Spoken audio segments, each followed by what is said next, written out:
Hi everyone, you're very welcome to week 11 of the Higher Education Authority ESD Spotlight Series. My name is Mark Kelly. I'm currently on secondment with the HEA as a National Policy Advisor on Education for Sustainable Development. Just some of rules of engagement for today's session. As with other sessions, please keep your microphones on mute. The session is being recorded and will be available on the National Forum Resource Hub early next week. If you have any questions or comments that you'd like to make throughout the session, please put them in the chat or the Q&A, as we'll be keeping an eye on that, and we'll facilitate some questions at the end after the two presentations. So today I'm delighted that we have the National College of Art and Design sharing some of their practice with us today. So without further ado, I'd like to hand over to Enda, and I'll stop sharing, Enda. Okay. Yeah, my name is Enda O'Dowd, and I'm a lecturer here in the National College of Art and Design. I teach in product design and medical device design. We have a master's course in medical device design here. My background originally, I actually did polymer technology at Athlone very, very many years ago. So I teach materials manufacturing design, human-centered design for medical.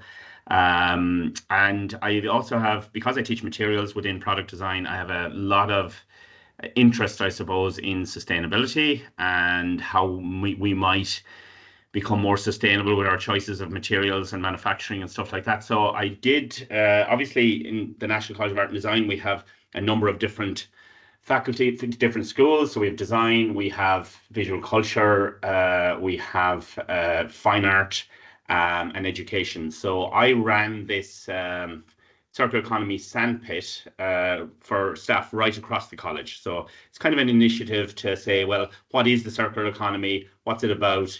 What do we need to know? My background in plastics, of course, I'm also actually involved with the Rediscovery Centre in Ballymun. I'm chair of the board there, so I'm kind of embedded in this stuff for quite a few years. I'm in NCAD 21 years, and coming from I suppose from a science and engineering background, I'm slightly different to most people maybe. So just to kind of explore the issues, I suppose, in a very open way, which appeals to both artists and designers, you know, in a more creative sense. So I'll just quickly run through what I did. It was a sandpit, so it was basically to, I suppose, ask searching questions and how might we questions, which is what we love in design. I introduced the LCA and Grant EduPack so that people could do some life cycle analysis and drill down a bit deeper into the properties of materials and the sustainability properties as well. You know, obviously a lot of artists work with materials, a lot of designers working with materials. So to give a deeper understanding. And then I went into what is the circular economy anyway. You know, when you Google images, you come up with these very lovely diagrams that give you this really clean kind of a circle of things coming back rather than the linear economy, if you're familiar with it. But actually, it's a bit more complicated. So this is actually a place I take my students down in Kilbeggan, KMK Metals Recycling.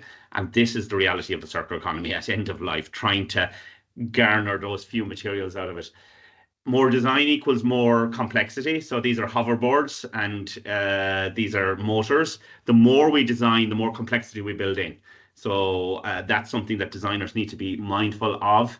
And then we have all the complexity of these are just the batteries. These are only the batteries that will actually cause explosions in a recycling plant. These are not your AAAs or your AAs or your Cs. These are the ones that are, and look at the complexity that has to be figured out, I suppose, at end of life. And then at start of life, we have a similar problem. Here's the cobalt coming from the Congo.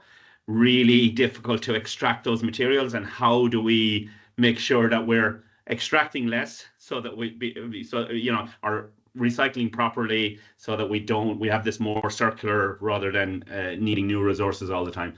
This is just to show the difficulties with supply chains. So here's plastics in 2017, China decided that they weren't taking recycled plastic anymore, and it just shows where it flows from the Western world here across to more developing countries. And then when China stopped, it's now flowing into countries that have very poor environmental legislation, which is a real difficulty. I've worked on a circular economy endoscope for a startup in Galway. We have a disruptive technology innovation fund that I've worked on. Reversing global supply chains is very difficult. Trying to figure out life cycle analysis and stuff like that is very difficult. So that was my kind of takeaway. So my first question for staff was, how might we consider end of life before we start? So we kind of had a bit of a discussion around that, how we might go about doing that. Talked about extended producer responsibility and the difficulties with that. Very, very difficult thing to do. I wouldn't be that positive about our bottle recycling scheme at the moment. I feel we should have gone towards glass. We should be reusing. It's higher up the hierarchy than recycling. And I really feel that that's where I feel that these compliance schemes sometimes come between the designer and the potential to design a new system or use new materials, because the material isn't coming back. The polluter pays principle, the stuff should be coming back to the designers. I feel a lot of the time it's not doing that. So how might we ensure that the polluter pays principle is embedded in the art and design process? How are we thinking about how the producers think about that? I talked then a bit about the butterfly diagram. So this is kind of biological and technical cycles. You might be familiar with it, cradle to cradle, Ellen MacArthur Foundation, very much a great way of approaching things. But when it comes to plastics, that's not quite so easy. And particularly when it comes to textiles. So things often go from the technical side of this diagram to the other side and vice versa. It's not that simple. That's a very anthropocentric view in my view. It's like we're somehow separate from nature, and we're not. So we spoke about, and this is something that comes up a lot in the art world, in our kind of search for meaning, I suppose, this anthropocentric view, the idea that there are biological and technical materials can be very easily manipulated, particularly with plastics. When we talk about bioplastics and stuff like that, there's a lot of greenwashing going on. Plastics as a I suppose like polymers that are not compostable and should be, etc. So I spoke about entropy. When we put stuff out into the world, it's inevitably going to end up in all sorts of places that we didn't intend. So it's the second law of thermodynamics. So how, that extended producer responsibility should be there to make sure that things don't leak out of the system. So how might we be less human-centered and anthropocentric? We had some discussions around that. For me, for designers and for artists, we need to think in new terms. And, if we're going to bifurcate the world into biological and technical, I think have it more into products that last. So the first thing we need to do from a sustainability perspective when it comes to materials is make products that last. The longer they last, the less environmental impact they're going to have. And on occasion, some products can't last, so we need to make sure they flow. But when they flow, we have to make sure we're designing the system they flow in, as well as the products themselves. So I believe we should move from designing products to designing product service systems, particularly when it comes to these products that flow. These are products that last. I work for the Rediscovery Centre, as I said. Antiques have very little environmental impact. So if we can extend life, whether it's chairs or bikes or paint or whatever, the longer we extend the life, the better. I show this example of a product that had the best meaning and intent. So the Cradle to Cradle book by McDonough and Braungart was kind of the origin of a lot of the I suppose circular economy thinking we have at the moment, these biological and technical cycles. They said the book should be technical. So they created this plastic book, which was designed to go back and have the print taken from it to produce a new book. Unfortunately, it didn't really work. The system wasn't there to cope with it. This is a copy that was actually withdrawn from the library in NCAD, which is why it's so scuffed. But it's a really good example of, you're trying to be more sustainable. You're using more sustainable materials, maybe bioplastics or something like that. But if there's no system to cope with those, it's not going to be more sustainable. So make sure you look at the system that you're working in. So I work in medical devices, and people can be quite negative about plastics, but there is no material that can replace plastic when it comes to catheters, when it comes to so many medical devices. We absolutely have to have plastic. These are catheters in the wild. I've taken pictures of these in when I, on my own travels.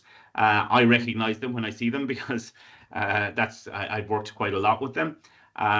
So again, at end of life, it's important that these materials come back. These are some examples from circular economy that used to work well. So when I was growing up, we had Lucozade bottles and Sidona bottles, which we would bring back to the shop for the refunds. When I lived in Germany, we had the fan or the refund on the bottles, glass bottles. I would like us to move more towards that reuse. And obviously we've got great examples like color coating gas, which is circular economy, very much in action, which we kind of, sometimes we're always looking for the new thing. I think we need to look back a lot more rather than forward. So how might we ensure the products flow well? So if they are going to flow, how do we make sure they flow well and not contaminate things as well? So how might we create a narrative? So we need a public that have a better understanding of materials and the systems they live in. How do we create mental models for how that work, the products of materials work? And how might we reverse entropy by providing incentives for materials to be returned? So that's the kind of space I'm in. These are just some books I recommended around maybe, part of this is massive consumption as well. So we're in a bit of a meaning crisis. We need people to consume less. And I think these are books that I recommended for staff to look at. So how might we tell a new story, have a new mental model about products and materials? As I said, part of my job is in medical devices. A lot of that is around human factors, and a lot of it is around mental models. So I think that mental model, the understanding of materials and our mental models of where they go is a really important thing that needs to be taught more. So that's a basic rundown, a very quick rundown of the workshop that I did with staff in NCAD. Thanks, Enda. That was great. We'll hand over to Louise now, and I'm just sharing the slides for Louise, so I'll just get them up here on the screen. And again, any questions you have, plenty of time for those at the end. So really interesting stuff there. Thanks, Mark, and hi, everybody. I had some technical difficulties with the team, so if you bear with Mark and I on the slide changes, that'd be appreciated. I'm presenting today on a project that was funded through Creative Ireland's Climate Action Fund. And it's a partnership project that's run through the Creative Futures Academy. You might be aware Creative Futures Academy is one of the HCI funded projects, and it's a partnership between NCAD, IADT and UCD. And back in 2023, we received 250,000 through the Climate Action Fund, and it was one of the projects funded under Creative Ireland's Shared Island initiative. So you can go on to the next slide, Mark. And essentially what we were setting out to do was bring together people who act in spheres of influence. So we partnered with the Institute of Directors in the north and south of Ireland, and we were essentially targeting a group of chartered directors who were willing to come, and I suppose quite an experimental journey with us in terms of how we might impact the temperature around climate in boardrooms across Ireland. And we wanted to do that in an intergenerational way. So the project that we pitched was working with students from across NCAD and IADT alongside with chartered directors who operated boardrooms across the country. Now, what we set out to do really was to bring them on a journey where they would increase their knowledge and understanding of the challenges around climate and sustainability. And I suppose this is dovetailing into what Enda has just presented around circular economy as a potential really significant solution in respect of where we are at the moment. Based on the knowledge that they gathered, we were hoping that we would empower them to act, to do things differently, so impacting that behavioural change agenda. And then once they're empowered to act, that they might feel so invigorated about what they're doing that they'd be motivated to inspire other people to do that. Next slide there, Mark. And the one before. So go back just one. Yeah. I suppose one of the things, there we go, is the why is this important? And people may be familiar with Kate Raworth's book on donut economics. And this is one of the things that we presented in the early stages of the programme.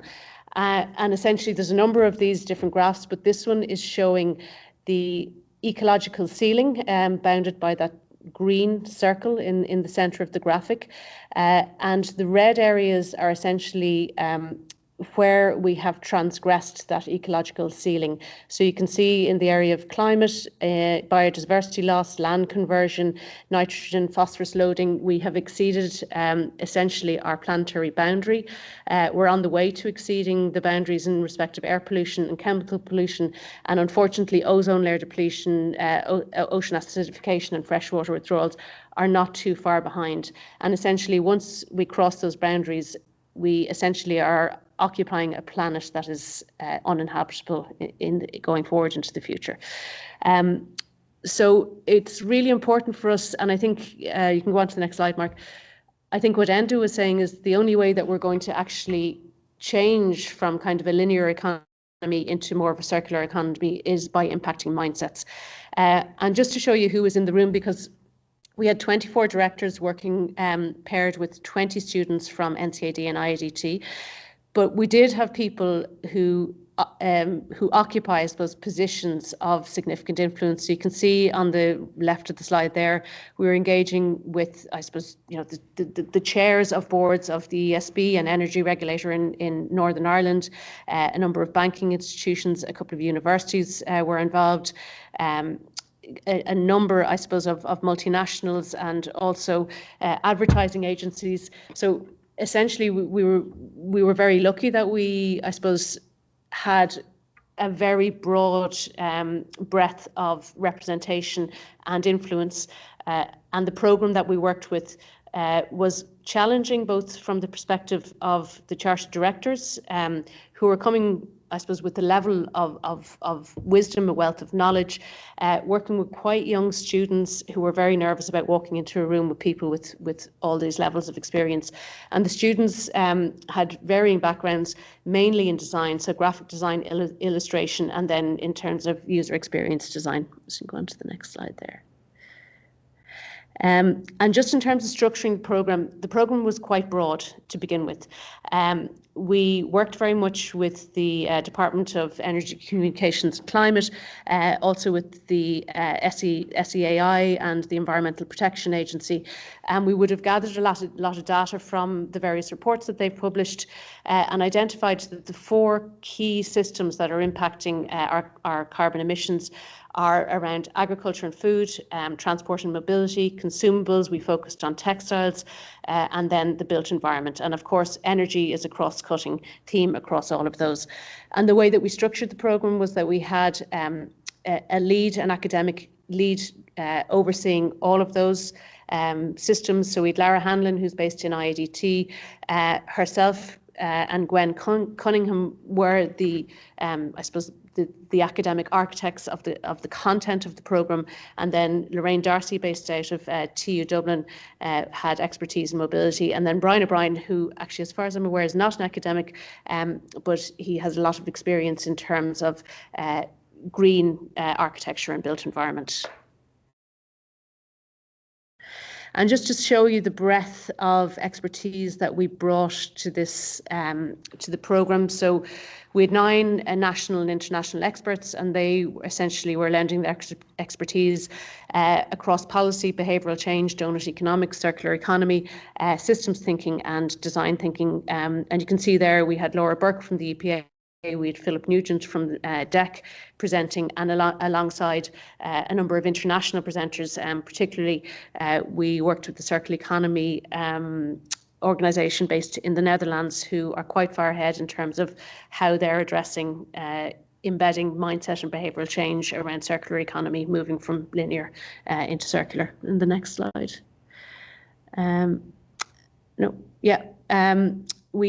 For each of the dedicated systems that we had, we brought in additional expertise. So in textiles, you can see we brought in essentially people who are leading the charge in terms of adapting to how they operate a business and moving more towards a circular model.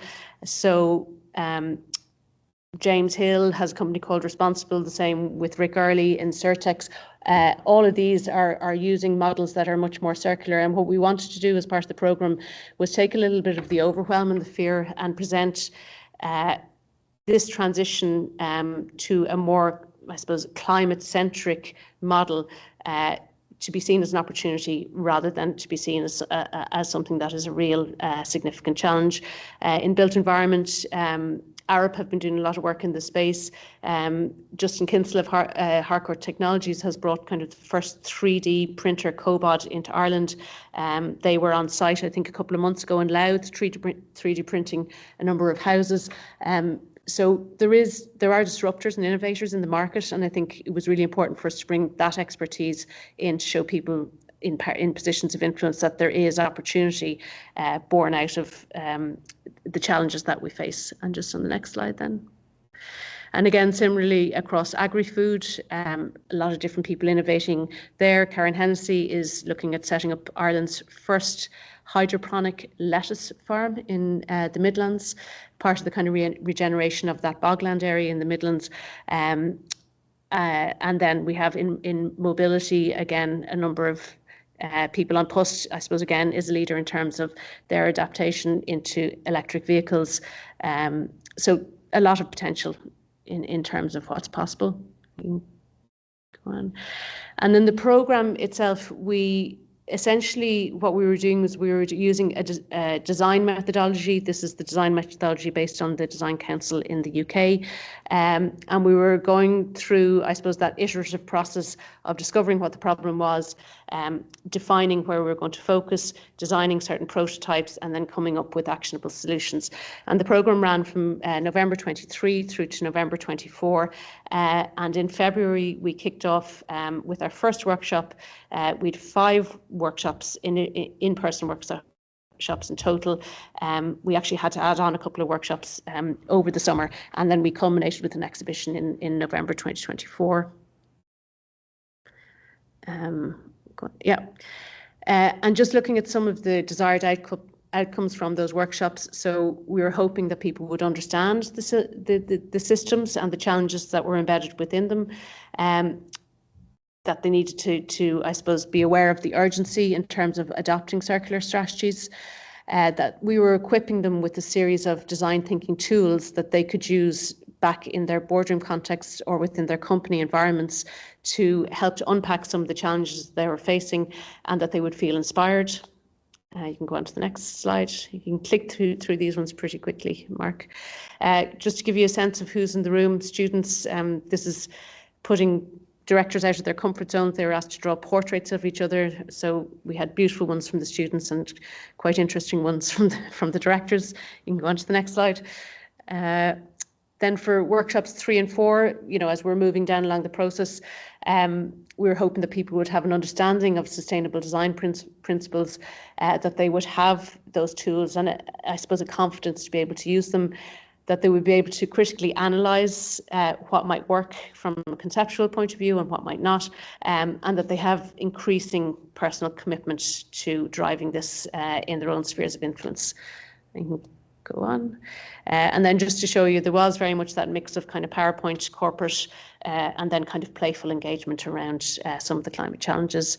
And then finally, for workshop 5, we worked exclusively with the directors, and this was bringing it down to the level of actual boardroom. So trying to understand what are the barriers and drivers in a boardroom context, how we might take action to change those barriers, and look at a series of recommendations that might come out of the project itself. And then just to quickly flick through the whys, as I said, we've crossed 6 planetary boundaries. One of the biggest challenges is that it's the developed world that are responsible for the highest percentage of emissions. Carry on. And to give a sense just of the scale of this, the problem is that we are escalating our extraction and use of materials on a hugely unsustainable scale. So 100 billion tons of materials extracted, that's tripled in the last 50 years. We're expected to hit 80 billion tons of greenhouse gases by 2032.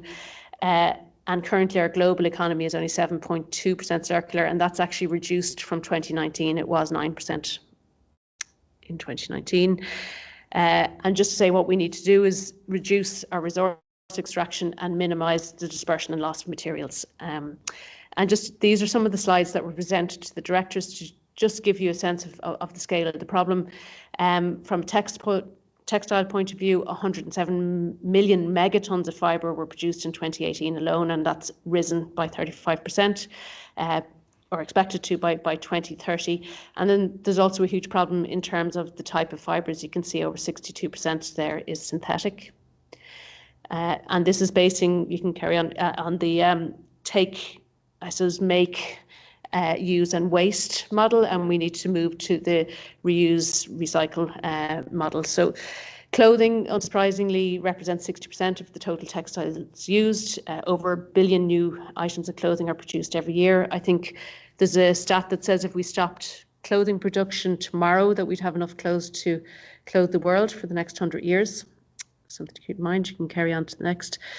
The other thing, you know, people of my vintage will remember, certainly my mother used to have a certain number of items, very good quality, very high quality, that could be used with different outfits.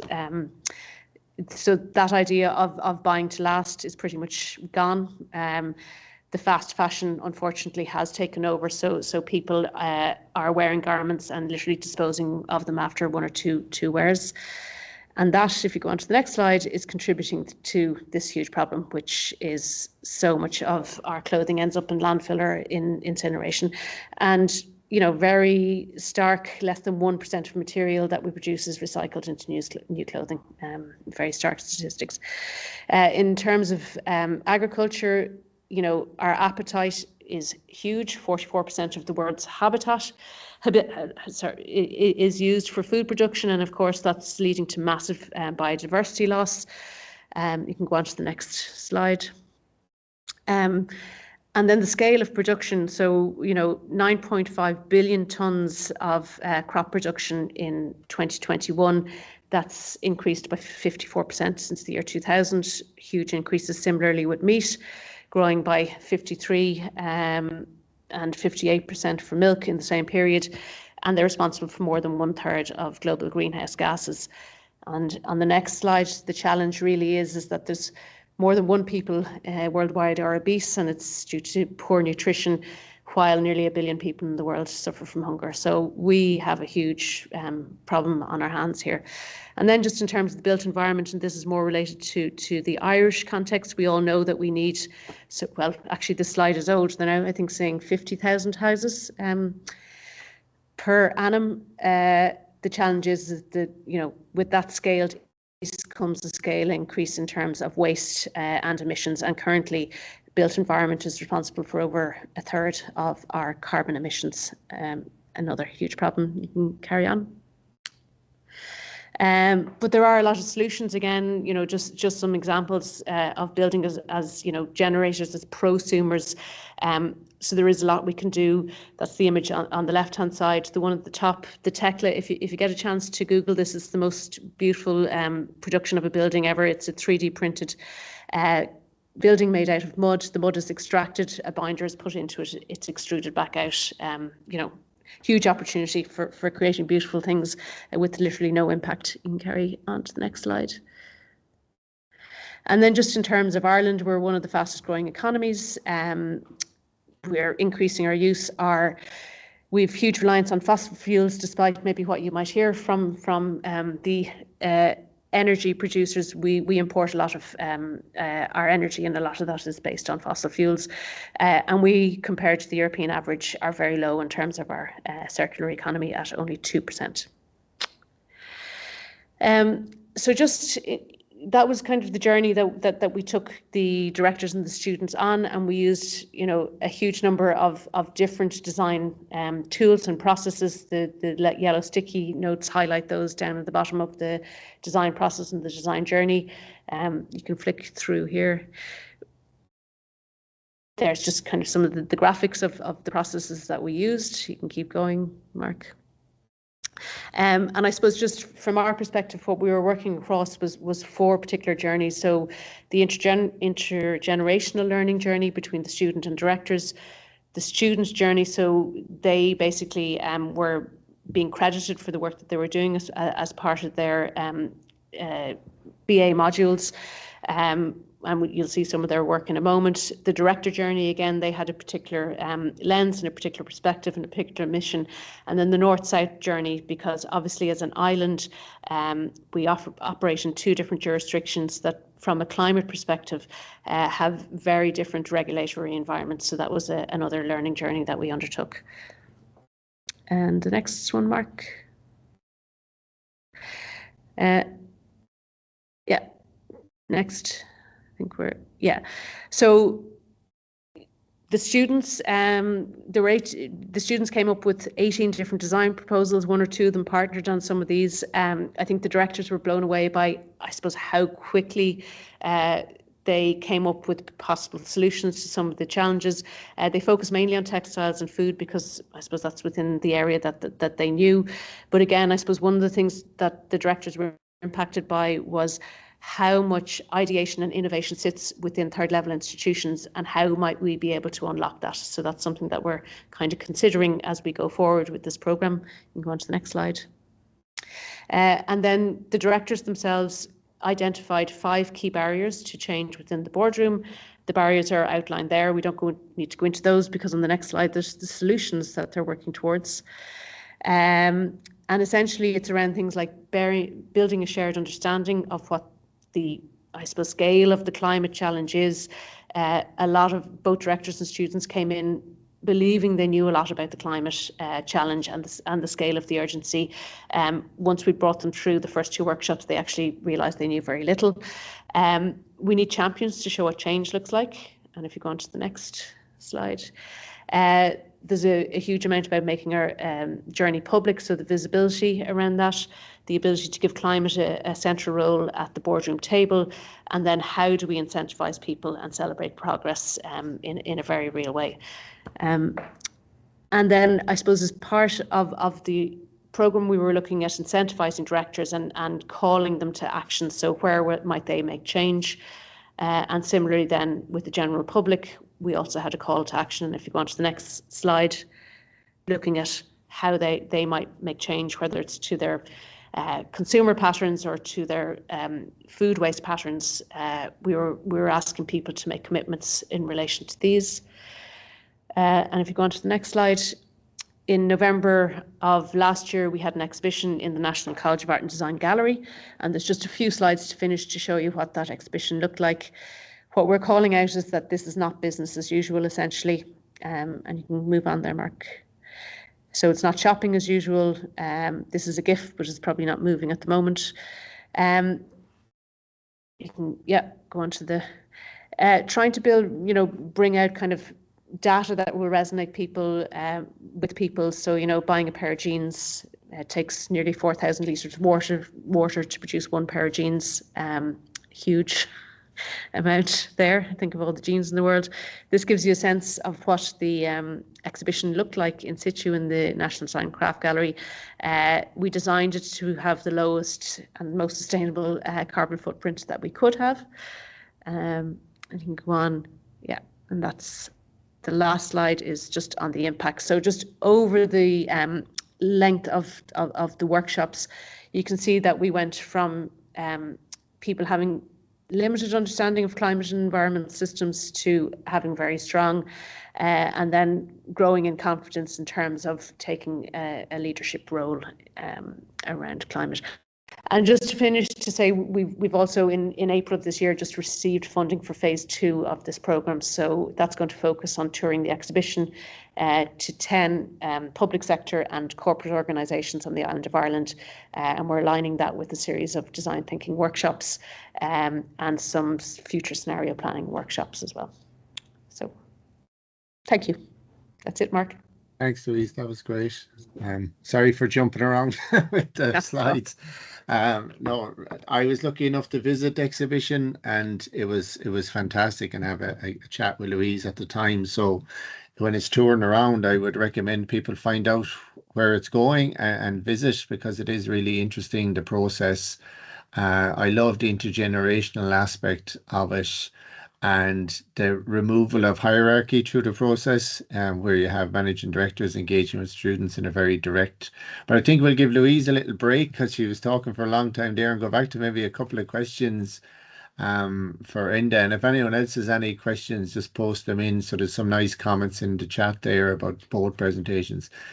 Enda, like, it's interesting when you mention, and this is sometimes the misconception of sustainability, you know, you mentioned that plastic is a priority material for medical devices, that it's sort of irreplaceable. And I think it goes back to, instead of calling materials raw materials, we call them rare materials, and we sort of prioritize the use of materials. And this may not apply, probably doesn't apply in a medical devices context, but generally in a product design context, is there ever a question of, do we need the product in the first place?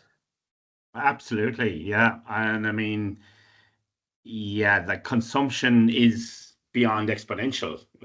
Increase since the 1950s. We've had a great acceleration. So absolutely, we are consuming more and more all the time, and definitely we don't need a lot of this stuff. I suppose there is a move for designers to go more into traditional making, looking back in time and stuff like that, which is great. But definitely, I mean, that's why you start with products that last. So extending life in the first place, rather than this constant consumption, is the first primary thing we need to do. But I think plastics, you know, I'd be the first to say, let's have no plastics in the world when you see what they're doing to the oceans. But the reality is we absolutely need them. We could not have modern life. We certainly couldn't have modern healthcare without them. Like, if you want a flexible material that can be inserted into the body, that can take the form of the body, there is no other material out there. I teach all materials, ceramics, metals, glass, whatever. There is nothing out there. And I mean, obviously we need to look at it in new ways, but I mean, a lot of this as well is that we're creating contamination through plastics getting into the environment, you know, PFAS and stuff like that. There's PFAS in every bear in the Arctic now. That is just part of, and it's building up in us, in all of us. So I think that's the toxicity from plastics getting into the environment is something that it's a car crash. I mean, it's probably happening at the moment, but it's a very long-term thing. We don't realize where some of the conditions are coming from, but it's undoubtedly part of that problem. So yeah, there's a lot to be done, but I think recapturing, like, and I think with plastics, one of the things we need to do first and foremost is admit that it's not recyclable. Much of plastics is not recycled. The vast majority of plastic, the most recycled plastic on the at the moment is PET. That's at 17%. Most of them are below 1%. So really actually coming to grips with doing a life cycle analysis and saying, well, this is probably going to be burned at the end of its life. And then starting from that point, and how do we start? Because some things will have to be incinerated. A lot of plastics will have to be incinerated, particularly for medical. So then how do you reduce the toxicity when you're choosing those materials? Because when you burn some plastics, it's much worse than burning others. If you burn polyethylene, it's much better than burning PVC. So you know, checking out the reality, because when we do an LCA, a life cycle analysis, we take no account of that. You know, it's very easy to discount the fact that it ends up in the ocean. It's not actually accounted for. I have arguments with people who will say plastic is less sustainable than glass because they just look at carbon. They're not looking at the fact that the plastic ends up in the ocean. So big conversations to be had. Yeah, and I'm just wondering what the response of the participants in the sample. Like what I loved as well is that you embrace the complexity of the product flows and also through a critical eye on the circular economy, because it's presented in a very sort of obvious way, like why wouldn't you do it? But there's a Yeah. huge amount of complexity and it's sort of oversimplified. And like what was the response? Like, had people thought about it? Had they thought about it, but then didn't really want to engage with it because it's too complex? Yeah, like I taught this for 21 years, and when I came across Cradle to Cradle first, I went, yeah, that's absolutely, like, I grew up in a house without a bin because we didn't need one, because I grew up in rural West Kerry and most of our produce came locally. We didn't have a lot of packaging. You didn't need it. So it makes perfect sense on one level, but on another like when you actually drill into the realities of it, it's a very, very different thing with our modern supply chains. You know, stuff comes from, like, even if you think of copper, which is a very simple molecule, you know, copper should be fairly easy. That comes from 2 miles down in a mine in Chile. Those Chilean miners, they were getting the copper at 1%. So we used to have the Bronze Age in Ireland where we were getting lumps of copper on the ground. We now have to, 1%. So most of what's taken up from that ground is actually not even used. It's only 1% of it is actually copper. Yeah. So, when you start to drill into those kind of things, and then at the other end, the toxicity stuff, it's very, very complex. And I suppose this, just the final point, this goes back to, like, certain disciplines will have fairly good material literacy, but like, why isn't it spread across every discipline? Yeah. I mean, that's probably what strikes me more than anything on the social side of things. Like, I ended up with compostable plastic in my compost heap because my sister used to bring these bags for composting, which were PLA. I have a degree in plastics, and I'm there 2 years later digging through my compost, and I'm going, why isn't this stuff breaking down? PLA doesn't break down below 50 degrees. Yeah. But I didn't know that, even though I have a degree in the bloody stuff and I teach it every day. Yeah. So, like, Joe Public hasn't, that education piece, and actually, I think particularly for designers, knowing your materials and knowing the realities of these things is really crucial. I think we need to teach that a lot more. Yeah, thanks, Enda. That's great. Louise, there's a question there in the chat for you. You probably saw it there, but from John, just could you expand a little bit on the initial knowledge of the directors and why they thought they knew more than they actually did? Why did they have that misplaced confidence that they understood their situation? And what kinds of knowledge in particular were they most lacking in? Yeah, I suppose everybody came in with a level of knowledge in relation to their specific sectoral expertise. So if they were in finance, they had a particular perspective. If they were in advertising, they had a particular perspective, and so on and so forth. But I think what it was when you combine all of the systems, when you look at them kind of more broadly across, and when you also look at what other countries are doing, how they're approaching kind of circular strategies, and some of this is historic. Examples were provided of housing solutions in Vienna that were kind of started pre-war. I think it was just the scale and the enormity of what was being presented, and then how all of those systems interconnect, and what we need to do, in terms of turning the boat in another direction.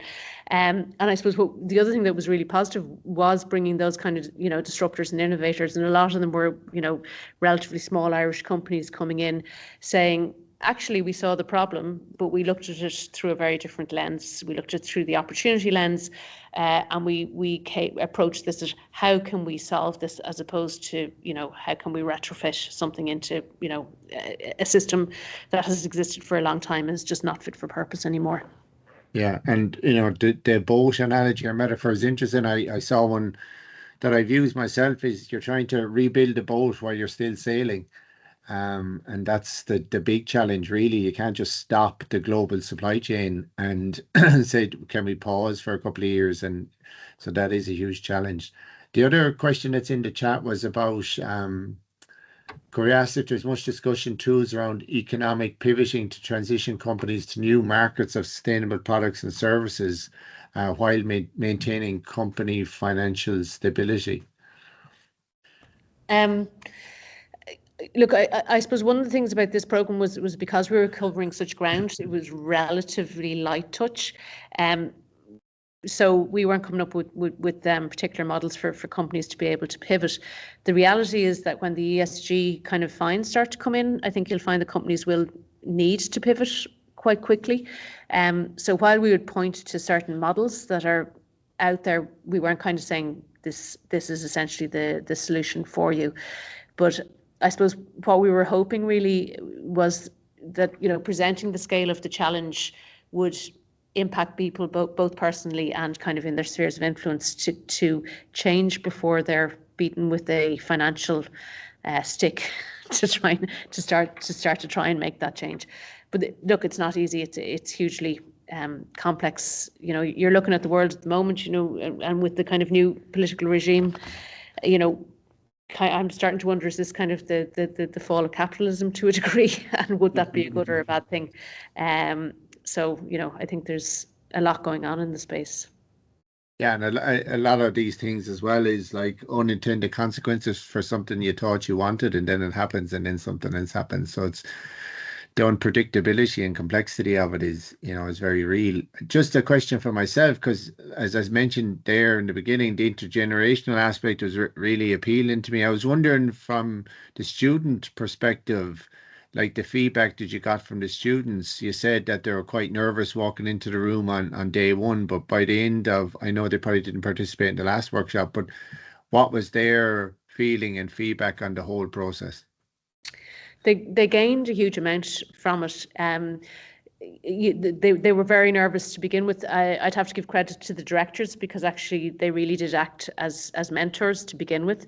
But what we wanted to effect was that reverse mentoring almost, so the students, and that did happen because by nature of using kind of an iterative design process through, you know, as a learning tool, the students kind of realized at a certain point, oh, actually we've been studying this for 3 years. So then they started to kind of mentor the directors.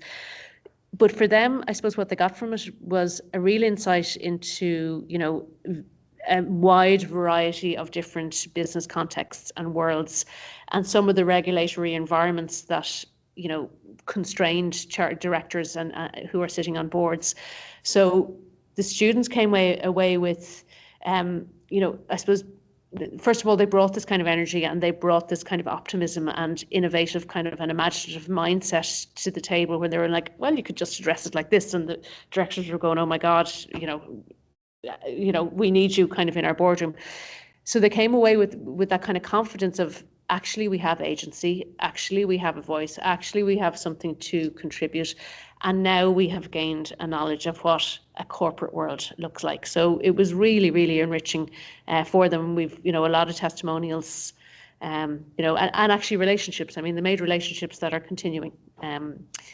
So work experience, that kind of thing, is was being negotiated while we were in the room, which is great. Interesting, yeah. The other part of it is like intergenerationally, just from there's always lots of anecdotal, like it's the business world or the corporate world's fault, and you know the students are apathetic, and you hear all of these things whirling around, which I don't think are true because they're sort of anecdotal. But when you put people in a room together, it sort of removes that sort of blame situation to sort of, well, let's act. And that's what I really liked about the project. Like it had a defined process, which was flexible and agile, but had a defined process where there's a series of steps which everybody can get on board with. But also it was sort of based on action, and to have the commitment element toward the end, I think, or those sort of pledges, I think was really powerful as well. Yeah, and that's continuing. As I said, we've actually just installed that exhibition, and just for anyone on the call, the exhibition is downloadable from the Creative Futures Academy website. So it was designed as a downloadable PDF that can be printed out and put up in any context or environment. It's just opened in the CBRE offices, which are they're huge property developers. They've introduced us to Irish Life and to iPut, who are more kind of, well, Irish Life obviously holds kind of pensions and whatnot, but so actually this is gaining momentum. So I'm increasingly getting more and more calls in terms of where this might be and where it could be, and equally could sit within a higher education institution, because what we found with the exhibition was, we were going through all of these kind of 500-page reports that are brought out by our various public sector agencies, but we were just taking the most impactful and salient statistics and writing them large, and that means that people can relate to them. So it did have a very significant impact from that perspective. Yeah, and just the final thing, like people say that people are tired of facts, but actually when you went through them there again, like there's no harm in revisit, like they are shocking statistics, and so there's sort of been a move away from that sort of communication. But I think that the way you said it there, that you take out the big, communicate it in a way that's sort of disruptive and a little bit shocking as well to people, and it also relates to their sort of everyday life. So when you're grounded it in a pair of jeans or clothes or something, like everyone has these things. Yeah. So it's rather than trying to drown people in a huge amount of stuff that they feel like they can't act on. Well, people can act on those sort of elements. So I thought that was a really smart way of doing it as well. Yeah. So I put a couple of links in the chat there for people, but if anybody wants to follow up with stuff, as with all the other Spotlight Series sessions, you can just drop us an email and so on. The recordings, as we said, it'll be up on the website, the National Resource Hub, by early next week, hopefully. And I just want to share to sort of finish, and just to thank Louise and Enda, very interesting, and I think people who are sort of very stimulated by both presentations. So thanks for taking the time to prepare and present today. Just for everyone else, the sessions, the registration is still open, and the Spotlight Series runs till November, so there's still a lot of other sessions to go. You can register there for updates and be sent the link. As I mentioned, the recordings. We also have the case studies call, so that's still open, that people can submit case studies. There should be a few of those case studies going live next week to give people examples of what they look like. And we also have an open educational resource call. Next week, we have IADT, so we're really looking forward to that as well. Same time, same day. So please pass the word to everybody about registration. So again, finally, just to thank Enda and Louise. That was really great today. Thank you both. And thanks to everybody for joining the session today. And have a great weekend. Thank you. Cheers. Thank you. Bye.